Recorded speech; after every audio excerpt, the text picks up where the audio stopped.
This 1925 portrait of two sisters looks sweet until you notice the hairpin. The photograph seems ordinary at first. Two young women in matching white dresses, their shoulders touching, their faces turned slightly toward each other in that way studio portraits demanded. It could be any family portrait from the 1920s, preserved in tissue paper and tucked into an album somewhere between wedding photos and baby pictures. Until one detail refuses to let go. Margaret Hollis finds the photograph in April of 2019 in the basement of a Baptist church in Lynchburg, Virginia. She is a curator for the state's Historical Society, 32 years old, trained in preservation and artifact authentication. The church is being renovated, and the congregation has asked the Historical Society to sort through boxes of donated materials before anything gets thrown away. Most of it is junk, old hymnals with water damage, programs from Easter services in the 1970s, a few ledgers from the church's founding in 1883, but there are photographs too. Dozens of them, some mounted in frames, others loose in envelopes. Margaret handles each one carefully, logging them into her tablet, studio portraits mostly. Families posed stiffly, children in their Sunday best, the usual archive of faces that no one alive remembers anymore. Then she opens a small wooden frame, its backing held in place with bent nails. The two women inside are young, maybe 19 and 23. They wear identical white dresses with lace collars. Their hair is styled in the short waves popular in the mid-1920s. The older sister sits slightly forward, her hands folded in her lap. The younger one leans back just a fraction, her left hand resting on her sister's shoulder. Margaret adjusts the lamp on the folding table. She tilts the frame to catch the light differently. That is when she sees it. The younger sister's hair is pinned back on the right side with what looks at first glance like an ordinary decorative hairpin. But the light reveals something else. The pin is metal, thicker than it should be, and stamped with a number. Margaret pulls out her magnifying loupe. The number is clear now, 6847. She turns the frame over. The backing is original, brown paper gone brittle with age. Someone has written in pencil, Edith and June Carver, 1925, sisters reunited. Margaret sets the photograph down and looks at it again. The older sister, Edith, stares directly at the camera with an expression that reads as confidence, maybe defiance. The younger one, June, looks away slightly, her eyes fixed on something just beyond the frame's edge, and that numbered pin gleams in her hair like a brand. This is not just a pretty old photo. Something here is wrong. Margaret Hollis has worked in archives for 8 years. She has seen thousands of portraits from the 1920s. She knows what hairpins looked like then. She knows the difference between decorative accessories and institutional markers. She has cataloged images from orphanages where children wore numbered tags on their clothes. She has seen photographs from tuberculosis sanatoriums where patients wore identification bands. But a numbered metal tag worn as a hairpin in a formal studio portrait by a young woman in a white dress. That does not fit any pattern she recognizes. She photographs the frame from multiple angles with her phone. She carefully removes the backing.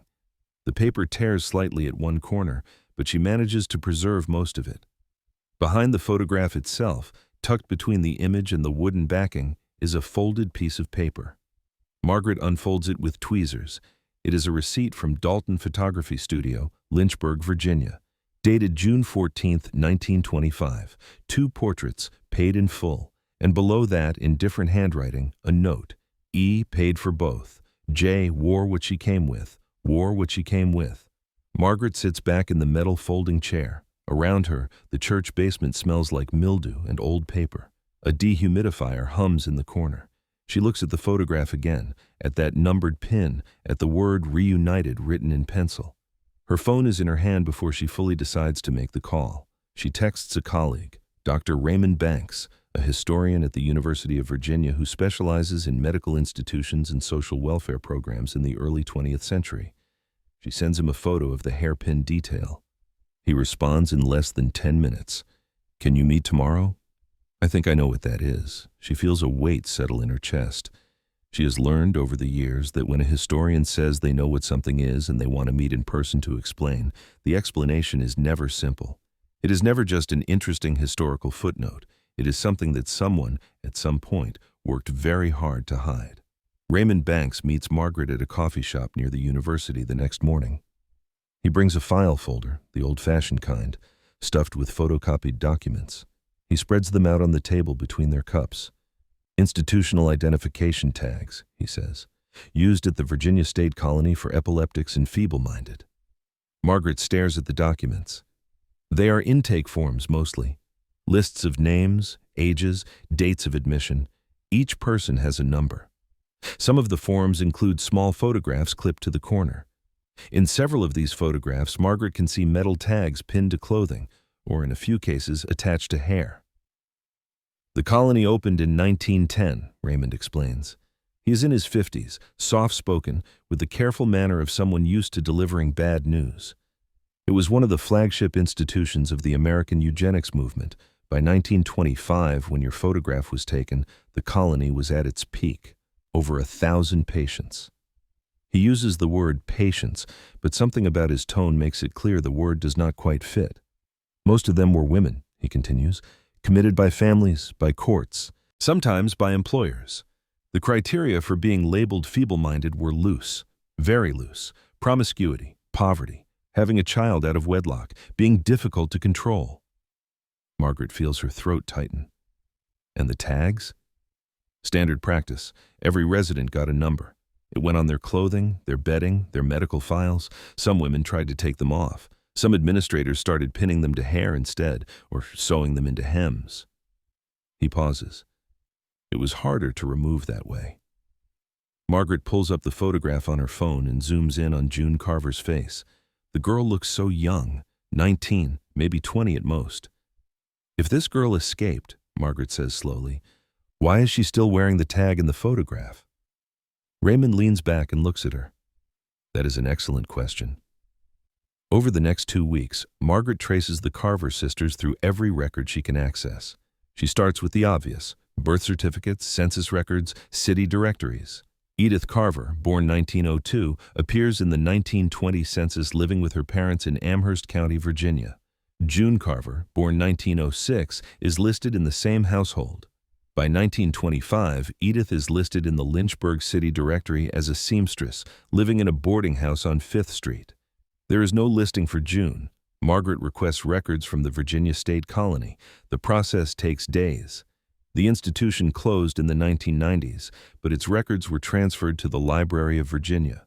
Some are restricted, some are incomplete, some were deliberately destroyed. When the documents finally arrive, Margaret finds June Carver's intake form. Admitted March 3, 1924, age 17, reason for commitment, moral delinquency and feeble-mindedness, committed by Father William Carver, with court approval. Margaret reads the form 3 times. The language is clinical, sterile. There is a brief physical description: height, weight, hair color, a note about a low mental age determined by a Stanford Binet test administered upon arrival. A check mark next to the word sterilization candidate. She feels cold. The next document is a discharge note dated June 10, 1925. June Carver released into the custody of her sister, Edith Carver. Reason for discharge: family request. Patient shows improvement. 4 days later, the sisters sat for a portrait at Dalton Photography Studio. Margaret contacts Dalton Photography, but the studio closed in 1982. She tracks down the daughter of the last owner, a woman named Patricia Dalton Green, now in her 70s, living in a retirement community outside Richmond. Patricia agrees to meet. They sit in a sunroom overlooking a garden. Patricia is sharp, her memory clear. My father took over the studio from his father in 1950, she says, but he kept all the old records, ledgers mostly, some negatives. Do you still have them? Patricia nods. In storage. I was going to donate them to the Historical Society eventually. She smiles faintly. I suppose eventually is now. Margaret drives to the storage unit that afternoon. Patricia gives her the key and directions. The unit is packed with boxes, but Patricia has labeled everything. Margaret finds the ledger marked 1920 to 1929 and carries it out into the sunlight. She sits on the curb and flips through the pages. June 14, 1925. Carver, Edith, and June. 2 portraits, payment in full, and then at the bottom of the entry, a note in different ink. Special request, natural hair accessories only. Client insisted. Margaret photographs the page. She sits there for a long time, the ledger open in her lap, watching cars pass on the highway beyond the storage facility. Natural hair accessories only. Client insisted. Edith Carver wanted her sister photographed exactly as she was, with the numbered tag still in her hair, not as an oversight, not as something to hide or edit out later, but as a record, as proof of where June had been, as evidence. Margaret begins to understand that this photograph is not a portrait of reunion. It is a portrait of resistance. The Virginia State Colony for Epileptics and Feeble-Minded sits on 300 acres outside Lynchburg. In 1925, it was a sprawling complex of brick buildings connected by covered walkways, surrounded by farmland worked by the residents themselves. By 2019, when Margaret visits, most of the buildings are abandoned. Some have been demolished. A few have been converted into administrative offices for the state. She meets Raymond Banks in the parking lot. He has arranged access through a contact in the state archives. They are allowed to walk the grounds and photograph the exteriors, but they cannot enter most of the buildings. Asbestos, Raymond explains. Structural damage. Liability. They walk in silence for a while. The spring air is humid, heavy. Margaret can hear birds in the trees, the distant sound of traffic on the highway. It is hard to imagine this place as it was. Hard to picture 1,000 women living here, working here, locked behind doors they could not open. Raymond stops in front of one of the abandoned buildings. The windows are broken. Vines climb the brick walls. This was the women's dormitory, he says. They slept in rows of beds, 40, 50 women to a room. The tags helped staff keep track during head counts. Margaret takes photographs. She zooms in on the broken windows, the rusted bars, the doorways with their heavy locks still visible. What happened to the women who were sterilized? She asks. Raymond is quiet for a moment. Most of them never knew, he says finally. The procedure was often disguised as an appendectomy or treatment for menstrual problems. The medical records were vague. Families were told their daughters had routine surgery. The women themselves were not told anything at all. How many? In Virginia, over 8,000 between 1924 and 1979, most of them women, most of them young. The colony accounted for more than a third of those. Margaret feels sick. She lowers her camera. There was a legal case, Raymond continues. Buck versus Bell, 1927. Carrie Buck was a resident here. The Supreme Court upheld Virginia's right to sterilize her without consent. Justice Oliver Wendell Holmes wrote the opinion. He said, 3 generations of imbeciles are enough. Raymond's voice is steady but tight with anger. That ruling stayed on the books until 2001. It has never been formally overturned. Margaret looks at the building, at the broken windows reflecting the sky. She thinks about June Carver, 17 years old, locked in one of those rooms, wearing a numbered tag in her hair. She thinks about Edith Carver, paying for a portrait, insisting that the tag stay in the photograph. Edith knew, Margaret says. She knew what they did to her sister. Raymond nods. And she wanted proof. Back in her office, Margaret pulls every document she can find about the Carver family. She discovers that William Carver, the father, was a textile mill foreman.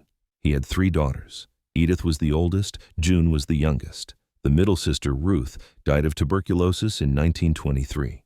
In the 1930 census, Edith and June are living together in Lynchburg. Edith is still listed as a seamstress. June's occupation is listed as home duties. By 1940, June is gone from the records. Margaret searches death certificates, marriage records, hospital admissions, nothing. She finds the answer in an unexpected place, a church membership roll from the African American Baptist Church where she found the original photograph. The roll lists June Carver as a member from 1926 to 1938. Next to her name, someone has written, "Moved North." Margaret contacts historians in Philadelphia, New York, Baltimore. She posts inquiries in genealogy forums. She searches newspaper archives for any mention of June Carver. 3 weeks later, she gets an email from a librarian in Philadelphia. There is a June Carver listed in the 1950 census, living in the Germantown neighborhood, working as a cleaner in a hospital. The age matches. Margaret requests a copy of the full census record. When it arrives, she sees that June is listed as living alone, unmarried, no children. She sits at her desk and stares at those 2 words, no children. She understands now what the colony took from June Carver, Not just a year of her life, not just her freedom, but her future, her body, her choice. And Edith Carver made sure there was a photograph to prove it. Margaret begins the process of preparing an exhibition. She pitches the idea to her supervisor at the Historical Society, a man named Thomas Brennan, in his 60s, cautious by nature. She shows him the photograph, the research, the documents from the colony. Thomas listens. He frowns at the image of the numbered tag. "This is heavy," he says. "It is the truth," Margaret replies. "I know." He leans back in his chair. "But we will need to be careful. This is going to upset people." "What people?" "Donors, board members, families who had relatives at the colony." He rubs his forehead. "We have descendants of colony administrators on our board, Margaret, people whose great-grandfathers were doctors there, whose family names are on buildings in Lynchburg. This is not going to be an easy conversation." Margaret keeps her voice level. "That is exactly why we need to do this." The board meeting happens in June, in a conference room with wood paneling and portraits of Virginia governors on the walls. Margaret presents her findings to 14 people seated around a long table. She has prepared a presentation, 30 slides, carefully worded. She shows the photograph. She explains the tag. She walks them through the research. The room is silent when she finishes. Then a woman at the far end of the table speaks. Her name is Eleanor Whitfield. Her family has donated to the Historical Society for 3 generations. "I appreciate the research," Eleanor says carefully, "but I am concerned about the framing. My great-uncle was a physician at the colony. He was trying to help these women. The science of the time supported the belief that feeble-mindedness was hereditary. These were not malicious people. They were products of their era." Margaret feels her jaw tighten. "With respect, Mrs. Whitfield, the women who were sterilized did not consent. They were not told what was being done to them. That is not a product of an era. That is a crime." Another board member, a man in his 50s, clears his throat. "I think we need to be careful about using inflammatory language. If we frame this as a criminal enterprise, we risk alienating people who might otherwise support the institution's history being preserved." "I'm not interested in preserving the institution's reputation," Margaret says. Her voice is louder now. "I'm interested in telling the truth about what happened to June Carver and the 8,000 other people who were sterilized in this state." Thomas Brennan, her supervisor, holds up a hand. "Let us take a step back. Margaret, no one here is suggesting we ignore this history, but we do need to think about how we present it. An exhibition about eugenics is going to draw attention, media attention, political attention. We need to be prepared for that." "Then let us be prepared," Margaret says. The debate continues for an hour. Some board members support the exhibition. Others express concerns about funding, about backlash, about the Historical Society's mission to preserve rather than judge. Eleanor Whitfield suggests that the exhibition include a section on the good intentions of early 20th century reformers. Margaret refuses. Finally, Thomas Brennan proposes a compromise. The Historical Society will mount the exhibition, but it will include multiple perspectives. It will present the facts, but allow visitors to draw their own conclusions. Margaret looks around the table. She sees people who are uncomfortable, defensive, worried about their reputations and their donors. She sees people who do not want to be confronted with the truth about their own state's history. She thinks about June Carver, wearing a numbered tag in her hair, sitting for a portrait her sister paid for. "No," Margaret says, "we do not present eugenics as a matter of perspective. We present it as what it was, a systematic campaign of forced sterilization that targeted poor women, disabled women, black women, immigrant women. That is not an interpretation. That is a fact." Eleanor Whitfield stands. "If that is the stance this organization is taking, I will need to reconsider my family's support." "Then reconsider it," Margaret says. The room goes silent. Thomas Brennan looks at Margaret. She can see the conflict in his face. He is her supervisor. He is also a man who has built his career on avoiding controversy, on keeping donors happy, on preserving the Historical Society's reputation as a neutral institution. But he nods. "We will do the exhibition Margaret's way," he says quietly, "and if we lose donors, we will find new ones." The exhibition opens in September of 2019. It is called Numbered: Forced Sterilization and the Virginia Colony, 1924 to 1979. The centerpiece is the photograph of Edith and June Carver, enlarged to 4 feet tall, mounted on the main wall. Next to it, a label explains what the numbered tag means. Below that, a timeline of Virginia's eugenics program. To the left, a display case with documents, intake forms, sterilization authorizations, discharge papers. To the right, a section on resistance, including the story of how Edith Carver secured her sister's release and paid for a photograph to document what the colony had done. The exhibition includes testimony from survivors, not from June Carver, whose voice is lost to history, but from other women who were sterilized at the colony and who, decades later, spoke to oral historians about what was done to them. Their words are printed on the walls in large type. They told me I was having my appendix out. I was 17. I didn't find out until I was 30 and trying to have a baby. The doctor said I had no uterus. I said that was impossible. He showed me the scar. My mother signed the papers. She said it was for my own good. She said I was not smart enough to raise children. I was smart enough to know I wanted them. I wore the number for a year. They said if I took it off, I would lose privileges. I did not even know what privileges meant. I just knew I had to wear the tag or I would be punished. The exhibition draws crowds, larger crowds than the Historical Society has seen in years. School groups come, college classes, journalists, activists, descendants of colony residents who have been searching for records, for proof, for acknowledgement, and descendants of the women who were sterilized. In October, Margaret receives an email from a woman named Patricia Hughes. Patricia's grandmother was June Carver. Patricia explains that her mother was Ruth Carver, Edith's daughter, whom Edith adopted after Ruth's biological mother died in 1923.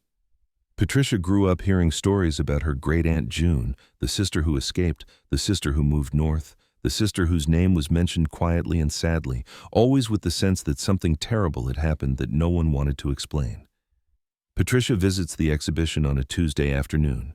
Margaret meets her in the gallery. Patricia is in her 50s, a social worker from Maryland with June Carver's eyes. They stand together in front of the photograph. Patricia stares at her great-aunt's face for a long time. "I never knew," she says finally. "I knew she could not have children. I knew there was some kind of institution. But I did not know they sterilized her. My mother never told me that part." "Your mother might not have known either," Margaret says gently. "Most families were lied to. The records were hidden." Patricia nods. Tears are running down her face. She looks so young. She was 17 when they committed her, 19 when Edith got her out. Why did they send her there? Margaret has been dreading this question. She has the intake form in the archive. She knows what it says, moral delinquency. She knows that in 1924, that phrase could mean almost anything. It could mean June was raped. It could mean she had a boyfriend her father did not approve of. It could mean she was rebellious, difficult, unwilling to obey. The records say moral delinquency, Margaret says carefully. That was a catch-all term. It usually meant the family thought the girl was sexually active or at risk of becoming pregnant outside of marriage. Patricia closes her eyes. So they locked her up and sterilized her to make sure she could not embarrass them. Yes. Patricia opens her eyes and looks at the photograph again. Edith saved her, she says. My great-grandmother Edith fought to get her out. She paid for this photograph. She made sure there was proof. She did. And then June left. She went north and never came back. Margaret nods. She lived in Philadelphia. She worked at a hospital. She never married. She died in 1972. Patricia reaches out and touches the glass in front of the photograph, her fingers resting just above June's face. I'm glad you found this, she says. I'm glad people will know what they did to her. She deserves to be remembered, Margaret says. She deserves more than that, Patricia replies. She deserves justice. The exhibition runs for 6 months. It is covered by newspapers, by public radio, by a documentary filmmaker who is working on a project about eugenics in America. Eleanor Whitfield does withdraw her family's financial support, but other donors step forward. Descendant organizations, disability rights groups, survivors of forced sterilization who want their stories told. In March of 2020, the Virginia General Assembly passes a resolution formally apologizing for the state's eugenics program. It acknowledges the 8,000 people who were sterilized, the lies they were told, the futures they were denied. It establishes a fund for memorialization and education. The resolution mentions June Carver by name. Margaret reads the text on her phone, standing in the same church basement where she first found the photograph. The church is preparing to reopen after renovations. The boxes are gone now, sorted and archived. The space is clean and bright. She thinks about the numbered tag in June Carver's hair. She thinks about how easy it would have been to miss. How, for decades, people probably looked at that photograph and saw only two sisters in white dresses, reunited, smiling for the camera. How no one both thought to ask what that small metal pin might mean. Patricia Hughes donates a collection of Edith Carver's letters to the Historical Society. Among them is a letter Edith wrote to June in 1938, when June was living in Philadelphia. Margaret reads it in the archive, wearing white gloves, her hands shaking slightly. Dear June, I am glad you are settled. I'm glad you are far from here. When I think about what they did to you, I cannot breathe. I cannot sleep. I paid for that photograph because I wanted proof. I wanted someone, someday, to see that number in your hair and ask what it meant. I wanted them to know that you were not feeble-minded, you were not defective, you were my sister, and they had no right to take anything from you. I know you do not like to talk about it. I know you want to forget, but forgetting is what they want. They want us to be quiet. They want us to be ashamed. I'm not ashamed of you. I never was. Love, Edith. Margaret closes the box and sits in the quiet archive room. She thinks about all the photographs she has cataloged over the years, all the faces staring out from frames and albums, frozen in moments that seemed ordinary, pleasant, unremarkable. She thinks about how many of those photographs might hold hidden stories. How many tiny details might reveal something darker beneath the surface. A hand positioned strangely, a shadow that does not quite match, a piece of jewelry that is not jewelry at all, but a marker, a tag, a brand. How many of those images are not portraits of families, but portraits of systems? Not celebrations of life, but evidence of violence. She thinks about the textbooks she read in school, the museum exhibits she visited as a child, the family albums her own relatives kept. She thinks about how easy it is to look at an old photograph and see only what you expect to see. Beauty, tradition, history. How hard it is to see what is actually there. The Virginia Colony for Epileptics and Feeble-Minded is not unique. Institutions like it existed in nearly every state. Tens of thousands of people were sterilized in America between 1907 and 1979, most of them without their knowledge or consent. Most of them were women. Most of them were poor, disabled, black, indigenous, or immigrant. Most of them were never told what was done to them. And there are photographs of many of them, sitting in archives, in museum collections, in family albums, wearing numbered tags, sitting in rows of beds, standing in fields they were forced to work, posing for portraits in white dresses, their hair pinned back with metal markers they could not remove. Margaret Hollis keeps searching. She has found 3 more photographs since June Carver's. Women wearing numbered tags disguised as accessories, one in a necklace, one sewn into a collar, one pinned to a hat. Each photograph has a story. Each one is evidence. Each one is proof that the people who were locked away, sterilized, erased, were real. They had names, they had families, they had lives that mattered. And they left clues, small things, easy to miss if you are not looking. A numbered pin in a young woman's hair, a folded note in a frame, a word scribbled on the back of a photograph, reunited. Margaret has learned to look for those details now, to zoom in, to question, to ask what the official story leaves out. She has learned that every old photograph is a choice. Someone decided who would stand where, who would be visible, who would be cropped out or left behind. Someone decided what would be remembered and what would be forgotten. And sometimes, if you look closely enough, you can see the resistance, the sister who paid for a portrait and insisted the evidence stay in the frame, the woman who kept the numbered tag as proof, the family who wrote reunited on the back, acknowledging that something had separated these sisters, that reunion was not a given but a victory. Those details are not accidents, they are acts of defiance, small, quiet refusals to let the story be erased. Margaret closes her laptop and looks out the window of her office. The sun is setting over Lynchburg. Somewhere in this city there are more boxes of photographs waiting to be opened, more frames hiding folded notes, more images that look ordinary until you notice the one detail that changes everything. She will keep looking. Because the women who were sterilized, the families who were lied to, the people who were labeled feeble-minded and locked away, they deserve more than apologies and resolutions. They deserve to be seen, to be believed, to have their stories told, not as footnotes or tragic anecdotes, but as evidence of a system that was designed to erase them.